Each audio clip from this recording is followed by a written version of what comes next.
عافیہ نے موبائل اٹھایا اور ڈیٹیکٹیو بانو کے نام سے سیف نمبر کو ڈائل کیا۔ ڈیٹیکٹیو بانو عافیہ کی کلاس فیلو اور اس کی کلوز سہیلیوں میں سے ایک تھی۔ اس کا صحیح نام بنش تھا۔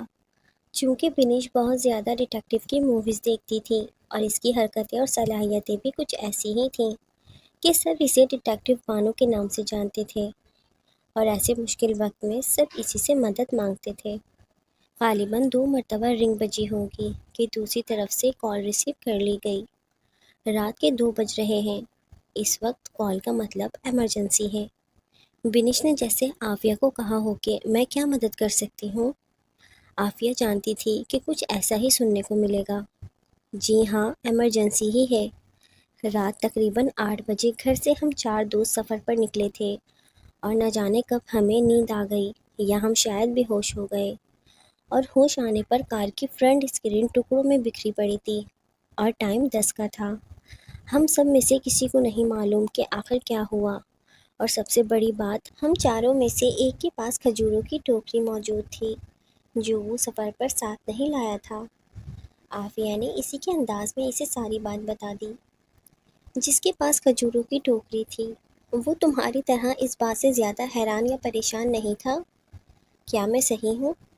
ڈیٹیکٹیو بانو یعنی بنش نے عافیہ سے تفصیل پوچھی۔ جی بالکل، آپ صحیح کہہ رہی ہیں۔ اس کے چہرے پر حیرانی یا پریشانی بالکل نہیں تھی، بلکہ وہ پرسکون تھا، اور مجھے شک ہے کہ وہ ہم تینوں سے کچھ چھپا رہا ہے۔ عافیہ نے احمد کے متعلق سوچتے ہوئے کہا، یعنی کہ تم لوگ 2 گھنٹے بے ہوش رہے ہو، اور اگر تم لوگوں نے ان کھجوروں کے علاوہ کچھ نہیں کھایا تو یقیناً بے ہوشی کی وجہ وہ کھجوریں ہی ہیں، اور باقی سوالوں کے جواب صرف وہی دے سکتا ہے جس کے پاس کھجوریں تھیں۔ سوموار کو تمہیں اب زنگر کھلانا ہوگا۔ خدا حافظ۔ بنش کی ذہانت نے عافیہ کی کافی سوالوں کے جواب دے دیے، مگر اصل کہانی تو صرف احمد ہی بتا سکتا تھا۔ عافیہ سوچ رہی تھی کہ یہ بھی یاد نہیں کہ ہم نے کھجوریں کھائی تھیں یا نہیں، مگر اس کے پاس ایک کھجور ہے، یعنی کہ ہم نے کھجوریں کھائی ہیں۔ لیکن اگر کھائیں تو پھر یاد کیوں نہیں کہ احمد نے کب انہیں یہ کھجوریں دیں، اور آخر یہ آئی کہاں سے ہیں کھجوریں؟ ایک بار پھر عافیہ خود سے ہی من میں سوال جواب کرنے میں مشغول ہو گئی، اور اسی کو جاری رکھتے ہوئے وہ سو گئی۔ اور کچھ نہیں تو عافیہ اتنا ضرور جان چکی تھی کہ ہو نہ ہو ان پر ان کھجوروں کا اثر ہے، اور ان کھجوروں نے انہیں بے ہوش کرنے کے ساتھ ساتھ کھجور کھانے سے پہلے کی باتیں انہیں بھلا دی ہیں۔ عافیہ یہ بات دل میں لیے سو گئی کہ اس کے پاس ابھی بھی ایک کھجور موجود ہے جس کی وجہ سے وہ پتہ لگائے گی کہ آخر ہوا کیا تھا۔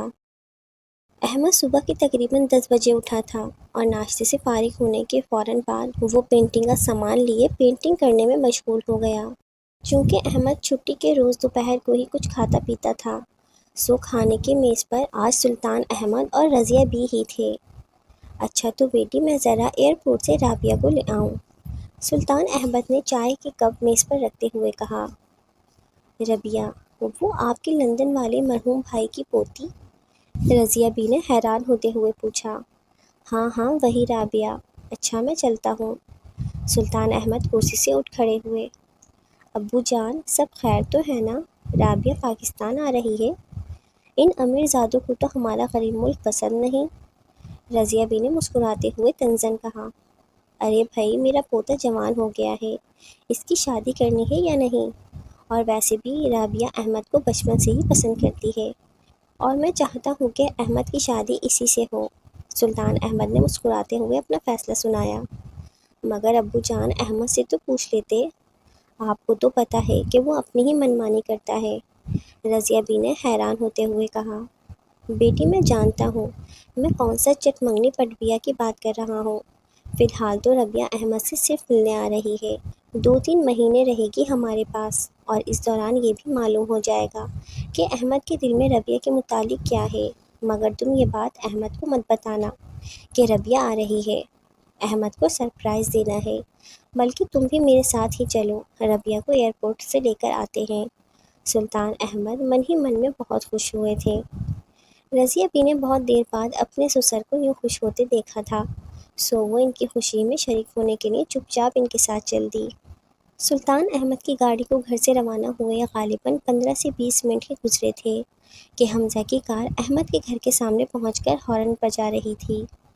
عافیہ زبردستی حمزہ کو ادھر لے آئی تھی، جس کی وجہ سے حمزہ کچھ اس سے ناراض تھا۔ تم جا کر پوچھ لو احمد سے جو پوچھنا ہے، میں لائبہ کو پک کرنے جا رہا ہوں، پھر ہم کہیں گھومنے جائیں گے۔ میں صبح صبح اس اینگری ینگ مین کا منہ نہیں دیکھنا چاہتا، حمزہ نے منہ بناتے ہوئے کہا۔ اتنے میں گیٹ کیپر نے دروازہ کھول دیا تو عافیہ حمزہ کو گھورتی ہوئی کار سے اتر کر احمد کے گھر داخل ہوئی۔ روبینہ احمد کے گھر نوکرانی تھی، جو اسے احمد کے پاس اس کی پینٹنگ روم تک چھوڑ کر واپس اپنے کام کی طرف متوجہ ہو گئی۔ احمد اسی نوشیزہ کی تصویر بنا رہا تھا جس کی وجہ سے رات کو وہ واقعہ پیش آیا تھا، اور اپنے اس مشغلے میں اس قدر مگن تھا کہ اسے معلوم ہی نہ پڑا کہ کب عافیہ آ کر اس کے پیچھے کھڑی اس کی مہارت کو دیکھنے لگی۔ بہت حسین ہے، شاید کہیں دیکھا ہے اسے، مگر یاد نہیں آ رہا۔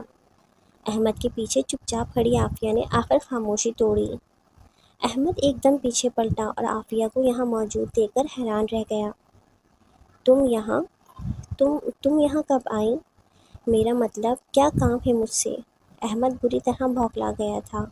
وہ ڈر گیا تھا کہ کہیں عافیہ کو کچھ یاد نہ آ جائے۔ اس سے پہلے کہ نوشیزہ کی تصویر کے بارے میں عافیہ کوئی اور سوال کرتی، احمد نے اس پینٹنگ پر کپڑا ڈال دیا اور اپنا سامان سمیٹنے لگا۔ ارے کیا کر رہے ہو؟ میں یہاں کچھ چرانے تو نہیں آئی جو تم یوں چیزیں چھپا رہے ہو مجھ سے؟ عافیہ کو احمد کی یہ پریشان حالت دیکھ کر اس بات پر یقین پختہ ہو گیا کہ احمد کچھ چھپا رہا ہے۔ احمد ابھی بھی چپ چاپ اپنا پینٹنگ کا سامان سمیٹ رہا تھا کہ عافیہ نے اسے کلائی سے پکڑ کر اپنی طرف کھینچا۔ کیا چھپا رہے ہو مجھ سے؟ عافیہ نے اس کی آنکھوں میں جھانکتے ہوئے سنجیدگی سے پوچھا۔ احمد دوبارہ پھر اسے اگنور کرتا نیچے گرا سامان اٹھانے لگا۔ آخر تم مجھے بتاتے کیوں نہیں؟ عافیہ خود کو بے بس پاتی ہوئی اس پر چیخی۔ اس کے یوں چیخنے پر احمد نے غصے سے اسے بازوؤں سے پکڑ کر دیوار کے ساتھ لگا لیا۔ کیوں بتاؤں میں تمہیں؟ کون ہو تم میری؟ اور کیا کبھی تم نے مجھے کچھ بتایا ہے؟ احمد کی غصے سے پھٹی آنکھوں نے اسے خوفزدہ کر دیا اور اس کی آنکھوں میں نمی تیرنے لگی۔ کیا نہیں بتایا میں نے؟ عافیہ آنسو بہاتے ہوئے ایک بار پھر چیخی۔ کچھ بھی تو نہیں بتایا، کلاس میں وائٹ بورڈ دیکھنے کے بجائے مجھے دیکھتی رہتی ہو، اور کینٹین میں جاؤں تو وہاں پہنچ جاتی ہو، اور اگر لائبریری جاؤں تو وہاں بھی میرے پیچھے پیچھے پہنچ جاتی ہو، اور جب بھی میں نے تمہیں واپس پلٹ کر دیکھا ایسے ریئیکٹ کرتی ہو جیسے کوئی چور رنگے ہاتھوں پکڑا گیا ہو۔ کیوں کرتی ہو یہ سب؟ آخر کیا ہے تمہارے دل میں؟ احمد کے ان سوالوں نے عافیہ کو بالکل خاموش کر دیا تھا، اور شرم کے مارے عافیہ کا چہرہ سرخ پڑتا گیا۔ عافیہ نے اپنی آنکھیں بند کر لیں، مگر آنسو ابھی بھی بہے جا رہے تھے، اور مسلسل کوشش کے باوجود وہ خود کو احمد سے الگ نہیں کر پا رہی تھی۔ احمد کو اس کی بے بسی اور اس کے یوں آنسو بہانے پر ترس آ گیا، تو اس نے اس کے بازو چھوڑ دیا اور اس سے الگ ہو کر نیچے سے اپنا سمیٹا سامان اٹھائے کمرے سے باہر جانے ہی لگا تھا کہ کمرے کے دروازے پر کھڑے سلطان احمد رضیہ بی اور رابعہ کو دیکھ کر اس کے ہاتھ سے سامان گر پڑا، اور وہ ہکا بکا انہیں دیکھنے لگا۔ رابعہ کو معلوم نہیں تھا کہ احمد الٹا یوں اسے سرپرائز دے گا۔ رابعہ یہ سب دیکھ کر غصے سے لال پیلی ہو رہی تھی۔ کیا ہوا احمد؟ تم دونوں ایسے لڑ کیوں رہے تھے؟ رضیہ بی نے ہمت کرتے ہوئے خاموشی توڑی، جبکہ رابعہ غصے سے احمد اور عافیہ کو گھورتی وہاں سے چلی گئی۔ سلطان احمد کو نہ تو یہ سب دیکھ کر کوئی شکوہ تھا اور نہ وہ اس سب سے خوش تھا۔ وہ ابھی بھی احمد اور عافیہ کو وہیں کھڑا ہکا بکا دیکھے جا رہا تھا۔ رضیہ بی کی آواز کان میں پڑتے ہی ڈر کے مارے عافیہ نے آنکھیں کھولیں اور سلطان احمد اور رضیہ بی کو وہاں موجود دیکھ کر پریشان ہوتے ہوئے اپنا دوپٹہ سر پہ رکھنے لگی۔ کوئی خاص بات نہیں ہے امی جان، بس ایسے ہی چھوٹی سی بات پر ہماری جھڑپ ہو گئی۔ احمد کی اس بات کو سچ ثابت کرنے کے لیے عافیہ نے بھی آنسو صاف کرتے ہوئے ہاں میں سر ہلا دیا۔ ٹھیک ہے بچوں، تو پھر احمد تم میرے ساتھ آؤ، اور عافیہ بیٹا تم احمد کی والدہ کے ساتھ جاؤ اور منہ ہاتھ دھو کر فریش ہو جاؤ، لنچ کا وقت ہو گیا ہے، کھانے کی میز پر ملتے ہیں۔ سلطان احمد کو سمجھ نہیں آ رہی تھی کہ وہ ان سے کیا بات کرے۔ احمد اور عافیہ نے ایک نظر ایک دوسرے کو دیکھا، اور پھر سلطان احمد کے کہنے کے مطابق عافیہ رضیہ بی کے ساتھ چلی گئی، اور احمد چپ چاپ سلطان احمد کے پیچھے چلتا ان کے کمرے میں ان کے پاس بیڈ پر بیٹھ گیا۔ مجھے نہیں پتا تھا کہ ایسے بھی ہو سکتے ہو تم۔ احمد نے سلطان احمد کی بات کاٹی۔ ایسا کچھ نہیں ہے دادا جان جیسا آپ سمجھ رہے ہیں۔ سلطان احمد نے پیار سے احمد کے منہ پر تھپڑ مارا اور احمد بالکل خاموش ہو گیا۔ احمد سمجھ گیا تھا کہ دادا سننے کے نہیں بلکہ اسے سنانے کے موڈ میں ہیں، چنانچہ احمد بالکل خاموش ہو گیا۔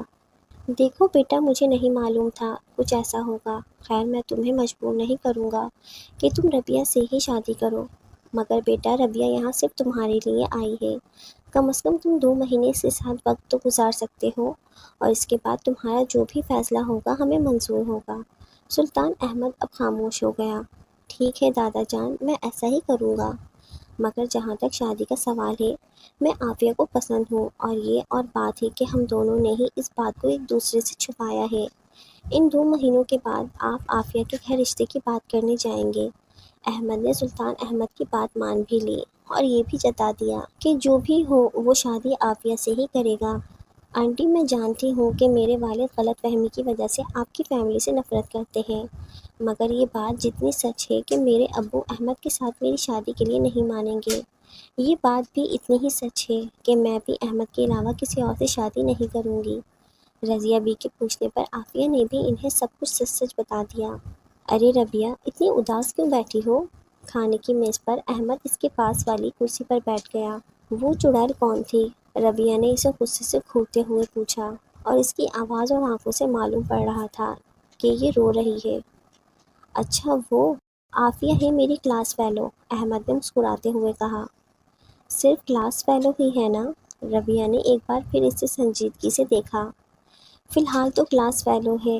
احمد کی بات پوری نہیں ہوئی تھی کہ سلطان احمد نے اس کی بات کاٹی۔ کھانا شروع نہیں کیا ابھی تک تم دونوں نے؟ لگتا ہے ہمارا انتظار کر رہے ہو۔ اس سے پہلے احمد سب کچھ صاف صاف کہہ دیتا ربیہ سے، سلطان احمد نے بات بدل دی۔ اسی اثنا میں عافیہ اور رضیہ بھی آ گئی۔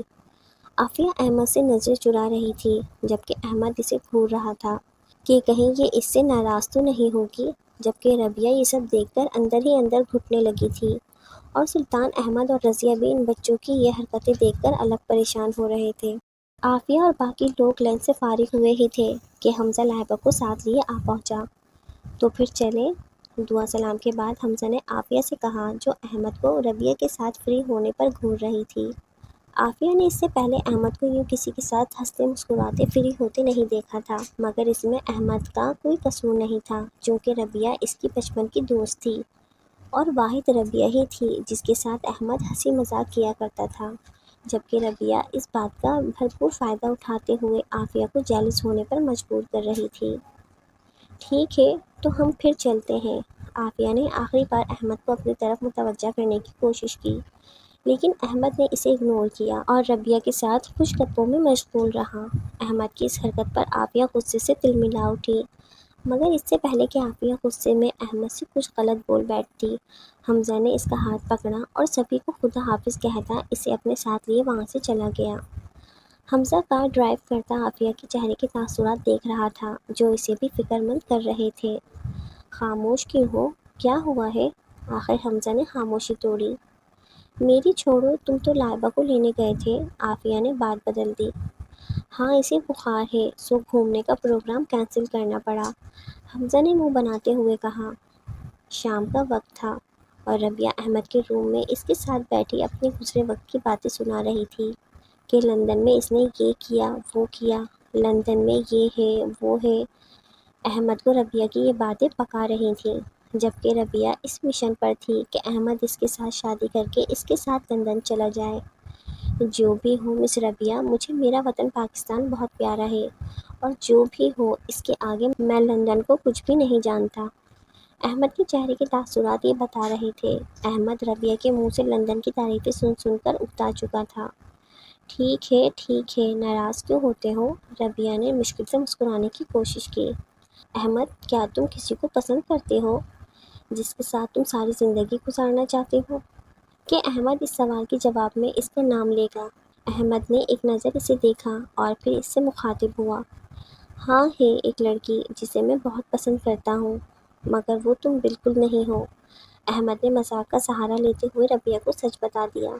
یہ سن کر ربیہ نے منہ بناتے ہوئے ایک بار پھر احمد سے موبائل چھیننے کی کوشش کی، مگر اس بار ربیہ کامیاب نہیں ہوئی، جبکہ احمد بیڈ سے اٹھا اور کہکہا لگاتے ہوئے کمرے سے باہر نکل آیا۔ اگلے دن سوموار کو احمد کالج نہیں آیا اور یہ بات عافیہ کو بہت پریشان کرنے لگی تھی۔ ارے کس کی یادوں میں گم ہو مہارانی؟ حمزہ اور لائبہ نے اسے یہاں لائبریری میں اداس بیٹھے دیکھا تو اس کے پاس آ کر بیٹھ گئے۔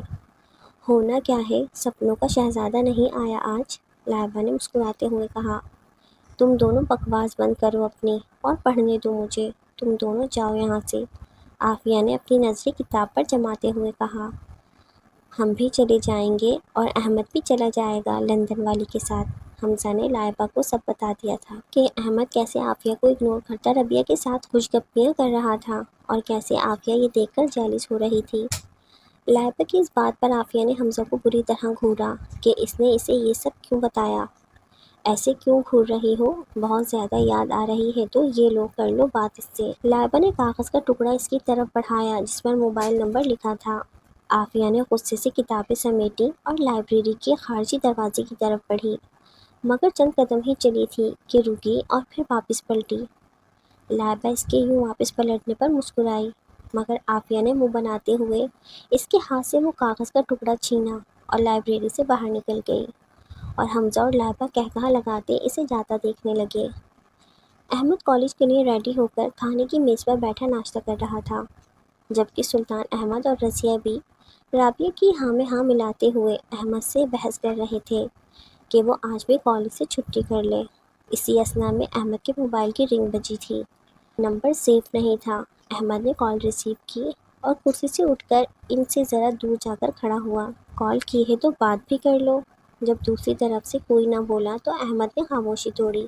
کالج آ رہے ہو آج؟ عافیہ دھیمی آواز میں دوسری طرف سے بولی۔ احمد نے اس کی آواز فوراً پہچان لی۔ نہ آؤں تو کیا فرق پڑے گا تمہیں؟ احمد نے مسکراتے ہوئے کہا۔ بہت فرق پڑے گا، عافیہ نے غصے سے کہا اور کال کاٹ دی۔ دوسری طرف احمد کے لبوں پر پھیلی مسکراہٹ اور گہری ہو گئی۔ کھانے کی میز پر بیٹھی رابعہ اسی کی طرف نظریں جمائے بیٹھی تھی اور اس کے چہرے کے بدلتے تاثرات خوب سمجھ رہی تھی۔ اچھا امی جان، میں کالج جا رہا ہوں۔ احمد کندھے پر بیگ ڈالے جانے لگا۔ رکو احمد، میں بھی تمہارے ساتھ آتی ہوں، اکیلی گھر بیٹھ کر بور ہو جاؤں گی۔ ربیہ اس کے پیچھے لپکی۔ احمد نے ایک نظر سلطان احمد کو دیکھا۔ لے جاؤ ساتھ، ٹھیک کہہ رہی ہے، سلطان احمد نے مسکراتے ہوئے کہا۔ احمد اپنی دادا کی بات نہیں ٹال سکتا تھا، چنانچہ ربیہ بھی احمد کے ساتھ چل دی۔ تیسرا لیکچر فری تھا، چنانچہ احمد ربیہ کو کینٹین میں لے آیا اور عافیہ بھی لائبہ کو ساتھ لیے ان کے سامنے ساتھ والی ٹیبل پر بیٹھ گئی۔ عافیہ، مجھے تو لگتا ہے صرف ربیہ ہی نہیں بلکہ احمد بھی ربیہ کو پسند کرتا ہے۔ لائبہ نے احمد کو یوں ربیہ کے ساتھ ہنسی مذاق کرتے دیکھا تو یہ بولے بنا نہ رہ سکی، جس پر عافیہ اسے غصے سے گھورنے لگی۔ احمد، وہ عافیہ ہے نا؟ دیکھو کیسے ہمیں گھور رہی ہے۔ ربیہ نے یہ بات نوٹ کی تو احمد کو اس طرف دیکھنے کو کہا۔ احمد نے عافیہ کی طرف دیکھا تو عافیہ کو یوں غصے سے لال پیلا دیکھ کر ہنسنے لگا۔ عافیہ پہلے ہی احمد کے ربیہ کے ساتھ یوں فرینڈلی ہونے پر بہت جیلس ہو رہی تھی، جبکہ احمد کی اس ہنسی نے عافیہ کے صبر کو توڑ دیا تھا۔ عافیہ غصے سے منہ پھلاتی ان کی طرف آئی۔ احمد پلیز، میں اور برداشت نہیں کر سکتی، تم سب جانتے ہو، پھر بھی مجھے یوں پریشان کر رہے ہو۔ عافیہ کی آنکھوں سے آنسو بہنے لگے جنہیں وہ چھپاتی وہاں سے چلی گئی۔ احمد کو معلوم نہیں تھا کہ اس کی یہ ہنسی عافیہ کو اس قدر دکھ دے گی۔ ربیہ حیران کن نظروں سے عافیہ کو جاتے دیکھ رہی تھی۔ احمد، تمہیں عافیہ سے بات کرنی چاہیے، اس سے پہلے کہ وہ تمہارے اور ربیہ کے یوں ایک ساتھ رہنے کی وجہ سے کسی غلط فہمی کے تحت تم سے دور نہ ہو جائے۔ لائبہ نے احمد کو سمجھاتے ہوئے چھوٹا سا لیکچر دیا اور عافیہ کے پیچھے چلی گئی۔ کوئی بتائے گا مجھے یہ سب کیا ہو رہا ہے؟ ربیہ نے منہ بناتے ہوئے احمد کو مخاطب کیا۔ دیکھو ربیہ، عافیہ میرے لیے بہت ضروری ہے، بہت ضروری۔ احمد کے اس جواب نے ربیہ کو حیران کر دیا۔ مجھ سے بھی زیادہ ضروری؟ ربیہ نے معصوم سا چہرہ بناتے ہوئے آخری چال چلی۔ ہاں بالکل، میں عافیہ کو دل و جان سے چاہتا ہوں، جبکہ تم میری دوست ہو، اس کے علاوہ میرے دل میں تمہارے لیے کچھ نہیں۔ احمد نے سنجیدہ ہوتے ہوئے ساری بات کہہ دی، جسے سن کر ربیہ بالکل چپ ہو گئی۔ لائبہ عافیہ کے پیچھے پیچھے لائبریری میں آ گئی، جبکہ عافیہ وہاں بیٹھی اپنے آنسو صاف کرتی پڑھنے کی ناکام کوشش کر رہی تھی۔ لائبہ چپ چاپ خاموشی سے اس کے پاس آ کر بیٹھ گئی۔ عافیہ نے لائبہ کی بات کاٹی۔ پلیز کچھ دیر کے لیے مجھے اکیلا چھوڑ دو لائبہ۔ لائبہ عافیہ کی حالت کو سمجھتے ہوئے اس کی بات مان کر وہاں سے چلی گئی۔ شام کے وقت سلطان احمد کورٹ سے گھر واپس آیا تو ربیہ اس کے کمرے میں بیٹھی رو رہی تھی۔ کیا احمد نے کچھ کہا ہے تم سے؟ سلطان احمد کو پہلے سے ایسا کچھ ہونے کا ڈر تھا۔ احمد اس عافیہ کو چاہتا ہے اور کہتا ہے وہ مجھ سے زیادہ ضروری ہے اس کے لیے، ربیہ نے روتے ہوئے کہا۔ خیر اب کیا ہو سکتا ہے؟ ربیہ نے سلطان احمد کی بات کاٹی۔ مجھے نہیں پتا دادو، آپ نے میرے والد سے وعدہ کیا تھا کہ آپ احمد سے میری شادی ضرور کروائیں گے۔ ربیہ سلطان احمد کو دادو بلاتی تھی۔ رات کا 1 بج رہا تھا کہ عافیہ ابھی بھی جاگ رہی تھی۔ اسے یہ بات تنگ کر رہی تھی کہ کہیں لائبہ کی بات سچ نہ ہو جائے، کہیں احمد سچ مچ اسے چھوڑ کر ربیہ کے ساتھ لندن نہ چلا جائے۔ عافیہ انہیں خیالوں میں گم تھی کہ اس کے موبائل کی رنگ بج رہی تھی۔ موبائل اسکرین پر احمد کا نام جگمگا رہا تھا۔ عافیہ نے فوراً کال ریسیو کی۔ ابھی تک جاگ رہی ہو؟ کال کے ریسیو ہوتے ہی احمد کی آواز عافیہ کی سماعتوں سے ٹکرائی تو عافیہ کو ایک عجب ہی سکون اور سرور محسوس ہوا، اور ایک بار پھر اس کی آنکھوں میں نمی تیرنے لگی۔ کیا ہوا عافیہ؟ جواب کیوں نہیں دیتی میری بات کا؟ احمد عافیہ کو یوں خاموش پا کر پریشان ہو گیا تھا۔ تم نے ہی تو خاموش ہونے پر مجبور کیا ہے مجھے۔ عافیہ کی آواز میں ایک عجیب سی لرز اور درد تھا جسے سن کر احمد تڑپ گیا۔ معاف کر دو، مجھے نہیں پتا تھا تم اس قدر دکھی ہو جاؤ گی، مگر تم نے بھی تو آج تک مجھے کچھ نہیں بتایا کہ آخر تمہارے دل میں میرے لیے کیا ہے۔ احمد ذرا سنجیدہ ہو گیا تھا۔ ٹھیک ہے، میں نے نہیں بتایا، میری ہی غلطی تھی، جاؤ تم اس لندن والی کے پاس۔ احمد نے اس کی بات کاٹی۔ اچھا غصے سے کال مت کاٹ دینا، اور یہ بتانا تھا کہ ربیہ صرف میری دوست ہے، اس کے علاوہ کچھ نہیں۔ احمد کی اس بات نے عافیہ کو کافی حد تک پرسکون کیا۔ احمد مجھے بس تم اتنا بتا دو کہ تمہارے دل میں میرے لیے کیا ہے۔ عافیہ اس کی دل کی بات اس کے منہ تک لانا چاہتی تھی۔ کل مل کر بتاتا ہوں۔ احمد نے کال کاٹ دی۔ عافیہ اب بالکل سکون میں تھی اور جلد ہی اسے نیند بھی آ گئی۔ سلطان احمد آج جلدی گھر آ گیا تھا اور احمد کے بھی کالج سے گھر آنے کا وقت ہو چکا تھا۔ سلطان احمد اور ربیہ لان میں بیٹھے احمد کا انتظار کر رہے تھے۔ مجھے نہیں پتا تھا کہ تمہارے ساتھ یوں بائک پر بیٹھنے کی خواہش اتنی جلدی پوری ہو جائے گی۔ مجھے بھی خوشی ہے کہ یہ دن جلدی آ گیا۔ احمد نے ذرا فلمی انداز میں عافیہ کو چھیڑتے ہوئے کہا۔ اچھا بتاؤ، آپ کے دادا نے مجھے کیوں بلایا ہے؟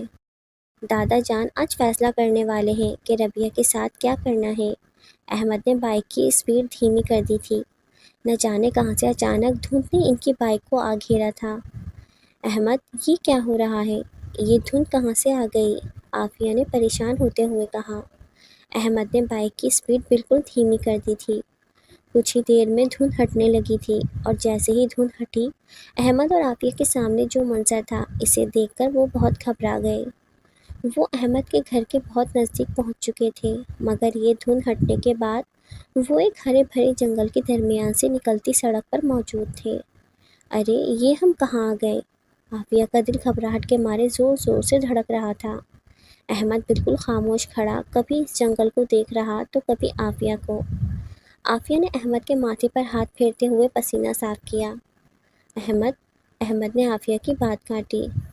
یہ تو وہی جنگل ہے، اور یہاں کچھ دور اسی طرف یقیناً وہ محل بھی ہوگا۔ احمد کی آنکھیں نم ہونے لگی تھیں۔ کون سا محل؟ عافیہ احمد کو یوں پریشان دیکھ کر اور گھبرا گئی۔ احمد بائک سے اتر کر ایک طرف چپ چاپ چل دیا، اور عافیہ بھی اس کے پیچھے پیچھے چل رہی تھی کہ پیچھے سے کسی نے عافیہ کے سر پر کسی چیز سے وار کیا۔ عافیہ بے ہوش ہو کر گر پڑی، جبکہ احمد اس بات سے بالکل انجان آگے بڑھتا جا رہا تھا۔ عافیہ پر وار کرنے والا کوئی اور نہیں، نوشیزہ ہی تھی، جس نے عافیہ کو بے ہوش کرنے کے بعد خود عافیہ کا روپ اختیار کر لیا تھا۔ احمد آہستہ آہستہ محل کی جانب بڑھتا جا رہا تھا کہ ایک بار پھر دھند نے اسے آ لیا، اور اس دھند میں کچھ نظر نہ آ رہا تھا۔ دھند ہٹنے پر احمد نے خود کو گھر کے راستے پر پایا۔ وہ جنگل کہیں گم ہو گیا۔ پیدل جانے کا ارادہ ہے کیا؟ نوشیزہ جو کہ اب عافیہ بن چکی تھی، اس نے احمد کا ہاتھ پکڑ کر روکا اور بائک کی طرف اشارہ کیا۔ احمد سمجھ نہیں پا رہا تھا کہ یہ سب کیا ہوا تھا اس کے ساتھ، اور نہ ہی احمد کو اس بارے میں کوئی شک ہوا کہ اس وقت اس کے ساتھ عافیہ نہیں نوشیزہ ہے۔ احمد نے چپ چاپ بائک اسٹارٹ کی اور نوشیزہ کے پیچھے بیٹھتے ہی بائک گھر کی طرف بھگا دی۔ عافیہ کی آنکھ کھلی تو وہ ایک کمرے میں موجود تھی، جہاں اس کے علاوہ ایک چھوٹے قد کا عجیب سی شکل والا شخص بھی موجود تھا جو اسے ہی گھور رہا تھا۔